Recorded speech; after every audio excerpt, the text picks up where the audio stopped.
Salam pemirsa TPR yang dikasih Tuhan, selamat sore dan salam jumpa lagi dengan kami dalam acara Mimbar Agama Kristen melalui TPRI Stasiun Jambi, dan semoga damai sejahtera dari Tuhan Allah senantiasa menyertai hidup Bapak Ibu yang terkasih dan yang dikasih Tuhan.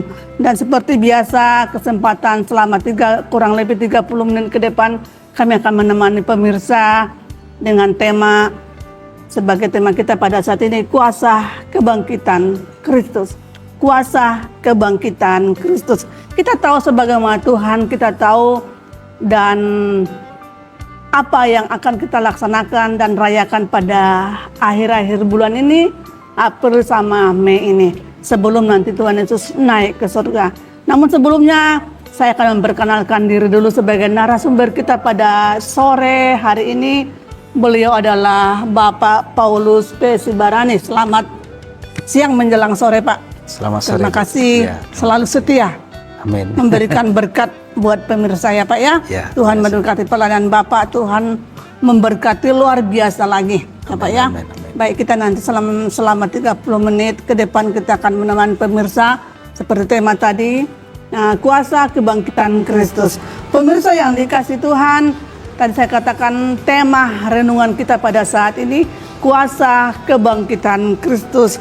Berhubung dengan kita pada saat ini masih dalam momen perayaan Paskah yang sudah kita rayakan Jumat Agung, dan hari yang ketiga, tepat hari Minggu Pak, kita akan merayakan Paskah. Dan sampai saat ini momen perayaan Paskah masih tetap kita rayakan. Namun sebelum kita lanjut dalam acara materi kita, berkat Tuhan yang akan dibagikan oleh narasumber nanti, kita akan terlebih dahulu membaca firman Tuhan. Mari pemirsa, kita membuka Alkitab kita buka firman Tuhan dalam Injil kitab Matius pasalnya yang ke-28. Matius pasal 28 ayat yang pertama sampai ayat yang ke-9.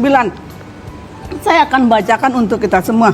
Matius pasal yang ke-28 ayat yang pertama sampai ayat yang ke-9. Demikian firman Tuhan. Kebangkitan Yesus. Setelah hari Sabat lewat, menjelang menyingsingnya fajar pada hari pertama minggu itu, pergilah Maria Magdalena dan Maria yang lain menengok kubur itu.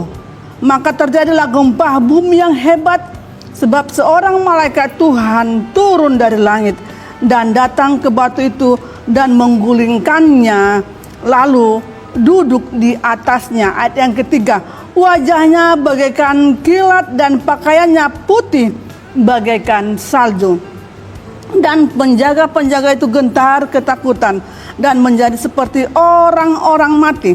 Akan tetapi malaikat itu berkata kepada perempuan itu, janganlah kamu takut, sebab aku tahu kamu mencari Yesus yang disalibkan itu. Ayat yang ke-6, ia tidak ada di sini, sebab ia telah bangkit sama seperti yang telah dikatakannya. Mari, lihatlah tempat ia berbaring. Ayat yang ke-7, dan segeralah pergi dan katakanlah kepada murid-muridnya bahwa ia telah bangkit dari antara orang mati. Ia mendahului kamu ke Galilea, di sana kamu akan melihat dia. Sesungguhnya aku telah mengatakannya kepadamu. Mereka segera pergi dari kubur itu dengan takut dan dengan sukacita yang besar, dan berlari cepat-cepat untuk memberitahukannya kepada murid-murid Yesus. Ayat yang ke-9, tiba-tiba Yesus berjumpa dengan mereka dan berkata, salam bagimu. Mereka mendekatinya dan memeluk kakinya serta menyembahnya. Demikian firman Tuhan. Berbahagialah kita yang mendengarkan dan melakukan firman Tuhan siang dan malam dalam kehidupan kita. Bapak narasumber, tadi pembacaan firman Tuhan mengenai kebangkitan Yesus. Ya. Bahkan tadi di ayat yang pertama jelas-jelas dikatakan, ada di sana dikatakan menyingsing fajar hari ketiga pada saat itu, dikatakan Maria dan yang lain. Nah, mungkin sekarang Bapak Pendeta bisa menjelaskan apa peran perempuan yang sangat jelas-jelas mungkin pada zaman dahulu dalam proses kebangkitan Tuhan Yesus ini. Karena di sini saya lihat tadi firman Tuhan ini yang dijelaskan pertama sekali perempuan ya Pak ya. Ya. Bagaimana peranan perempuan itu pada zaman dahulu. Dan mungkin nanti kita akan kaitkan peran perempuan itu zaman sekarang ini. Oke. Baik, selamat sore buat seluruh pemirsa TPD Jambi dimanapun bisa mendengarkan siaran ini, terutama umat Kristiani. Jadi kita memang masih dalam suasana Paskah. Baik, sebagaimana kita tahu dari pembacaan firman Tuhan bahwa Yesus itu benar-benar bangkit, ya, dan itu disaksikan, dibuktikan oleh murid-muridnya. Jadi kalau ada orang berkata Yesus nggak bangkit, nggak benar itu tidak benar. Tapi betul-betul bangkit oleh Kristus. Nah, dan di sini kita melihat memang orang yang pertama untuk menyaksikan kebangkitan Kristus adalah para perempuan, murid-murid Tuhan yang kebetulan perempuan. Ya. Ada juga murid yang laki-laki, tapi nanti menyusul. Ya. Nah, jadi waktu mereka ke sana, memang kubur itu sudah kosong dan mereka berjumpa dengan malaikat. Ditanya, mengapa kamu mencari dia? Dia nggak ada di sini, dia sudah bangkit. Nah, lalu akhirnya dia diberi pesan ayat yang ke-7 tadi itu, segera dikatakan pergilah kalian, tunggu di Galilea, di sana kita nanti akan berjumpa, dikatakan. Nah, jadi pemirsa sekalian, sebenarnya Yesus sebelum jauh dia disalibkan, dia sudah berpesan bahwa nanti anak manusia akan disalibkan, tapi hari ketiga akan bangkit, dan kita akan berjumpa di Galilea. Nah, namun murid-murid ini kayaknya kurang percaya. Juga masih pergi juga, atau memang mereka ingin membuktikan ya, pergi mereka ke kuburan untuk membawa rempah-rempah. Benarkah? Nah, seperti yang diberitakan oleh Tuhan sebelumnya, mungkin ada pertanyaan begitu. Jadi ternyata memang mereka bawa rempah-rempah ini yang nggak berguna karena sudah bangkit. Gitu. Sudah, ya. Nah, kembali kepada pertanyaan Ibu tadi itu, bagaimana peran perempuan? Tentu sangat penting sekali. Karena di sini dikatakan tadi, pergilah kamu, sampaikanlah berita ini kepada murid-murid yang lain bahwa Yesus sudah bangkit, nanti kita jumpa di Galilea. Jadi artinya gini, para perempuan mendapat tugas untuk menyampaikan pesan kebangkitan Kristus. Luar biasa ya Pak ya, luar biasa. Pesan yang pertama sekali disampaikan oleh Tuhan adalah kepada para perempuan. Berbahagialah pemirsa sebagai ibu-ibu yang dikasihinya Allah. Jangan sempat kesempatan yang Tuhan berikan buat kita pada saat ini kita buang seperti itu Pak ya, kita syukuri ya Pak ya. Betul. Nah, jadi memang betul para perempuan ini pergi menjumpai murid-murid yang lain kepada seluruh ring satu dulu lah gitu ya, keluarga terdekat. Petrus bilang nggak mungkin itu katanya. Kurang percaya berarti. Dia nggak percaya, dia pergi lari lagi ke kuburan itu. Ditengok, benar udah kosong. Membuktikan. Gitu. Jadi memang betul-betul. Sementara kan kuburan itu masih dijaga sama tentara Romawi gitu. Pada saat itu ya. Nah, memang akhirnya para tentara Romawi ini kan merasa seperti gimana ya? Mereka tidak berhasil gitu kan. Kok Yesus ini bisa sampai bangkit gitu kan. Padahal maksud mereka itu kalau bisa jangan ada kebangkitan itu. Nah, maka mereka buatlah kabar-kabar bohong, katanya mayat ini dicuri malam-malam itu nggak bangkit. Nah itu, tapi apapun itu rekayasa manusia, murid-murid adalah saksi mata menyatakan bahwa Yesus benar-benar bangkit. Dia adalah anak domba Allah yang sudah dikorbankan untuk menghapus dosa manusia. Dan pada hari ketiga dia bangkit, dan ini sebagai tanda kemenangan, tanda bahwa Tuhan menang berkuasa atas maut. Nah itu saya kira pertama dulu bagian awal dari mana peran perempuan ini di dalam proses kebangkitan Kristus. Dia saksi utama dan mereka mendapat tugas. Sebentar Pak, tadi Bapak bilang benar-benar bangkit. Itu dibuktikan dengan ayat yang kedua ya Pak ya, di firman Tuhan ini. Saya akan bacakan ayat yang kedua. Maka terjadilah gempa bumi yang hebat, sebab seorang malaikat Tuhan turun dari langit dan datang, disebutkan, dan datang ke batu itu dan menggulingkannya, lalu duduk di atasnya. Terjadilah katanya gempa yang sangat hebat sekali. Ini membuktikan kuasa Allah. Betul. Berarti sebelumnya yang dinyatakan Tuhan, sebelumnya nyata ya Pak ya? Betul. Ya. Oke. Nah, jadi para murid-murid ini sekali lagi memang iman mereka masih diwarnai banyak keraguan, ketidakyakinan ya. Jadi tetapi sekali lagi dengan adanya peristiwa kebangkitan ini, walaupun sengaja dicoba ditutupi, dikatakan itu imam-imam kepala cuma memberikan sejumlah uang kepada para tentara ini, dibuatlah isu bahwa Yesus nggak bangkit. Tapi apapun cara dunia, cara manusia untuk menutupi kebangkitan Kristus, dia Allah yang hidup, dia akan tetap menjadi Tuhan dan Juru Selamat dalam kehidupan kita. Amin, ya. Nah, dan itulah nanti akan kita lihat bahwa bagaimana perempuan ini sangat berbahagia, sehingga dia akhirnya nanti menjadi sumber kesaksian nyata, ya, sumber real yang nggak bisa dibantah oleh siapapun. Ya. Yang nanti juga akan dituliskan dalam kitab yang kita bisa baca hari ini. Mereka inilah saksi asli, saksi semula yang melihat peristiwa itu betul-betul ada di lapangan. Jadi bukan hanya katanya atau Bukan hanya cerita, turun-temurun, tidak. Langsung Mereka saksi nyata di lapangan itu. Nah, itu yang terjadi. Di sana dikatakan ketakutan, ada rasa takut, Ya, Pak ya.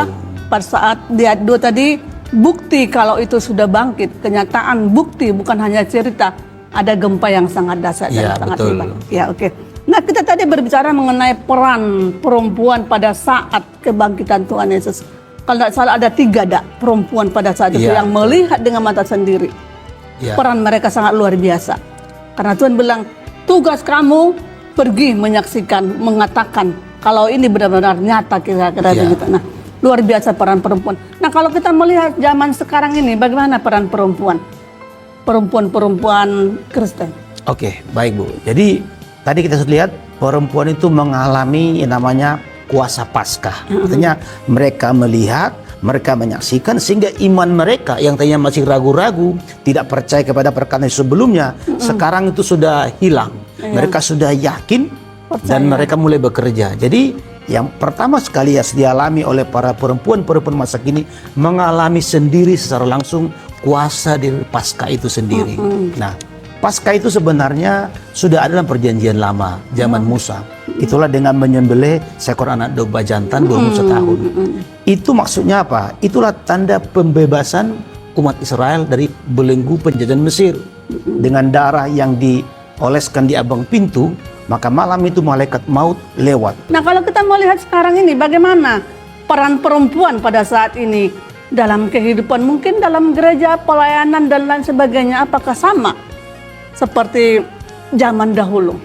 Oh ya, baik. Jadi tentu peranan wanita dalam masa kini berhubungan dengan Paskah ini sangat penting. Yaitu tadi membawa berita Paskah ini, membawa berita kebangkitan, membawa berita kemenangan. Iya. Jadi Paskah itu bicara kebangkitan, bicara kemenangan, bicara kelepasan.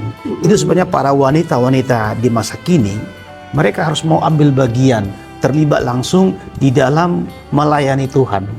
Tentu ditandai dengan kehidupan yang sudah dibebaskan, ya, dibebaskan dari kehidupan dosa, dari kehidupan belenggu dan segala macam.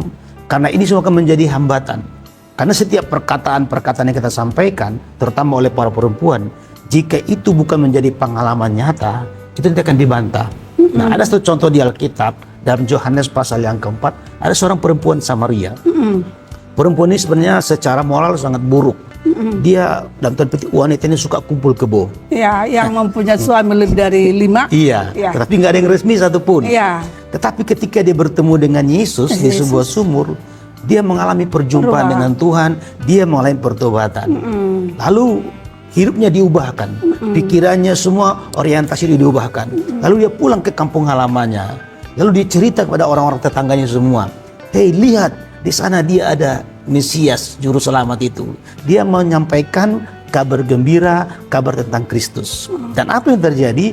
Mereka semua berbondong-bondong datang. Nah, artinya di sini mereka perempuan Samaria ini secara langsung inilah contoh orang yang mengalami kuasa Paskah. Perubahan. Ya, mengalami perubahan, pembaruan. Ketika dia berkata-kata kepada orang lain, orang akan mendengar, orang akan menurut. Karena apa? Membuktikan dari kehidupannya. Ya, Dulu kan ada dia perubahan, jahat, ya, Pak, ya. dulu dia tidak baik, sekarang sudah baik. Jadi sekali lagi, alamilah kuasa Paskah. Bagi para perempuan masa kini, alami lebih dulu kuasa Paskah, lalu sampaikanlah pesan ini lewat perbuatan nyata sehari-hari, itu lewat hidup yang diubahkan.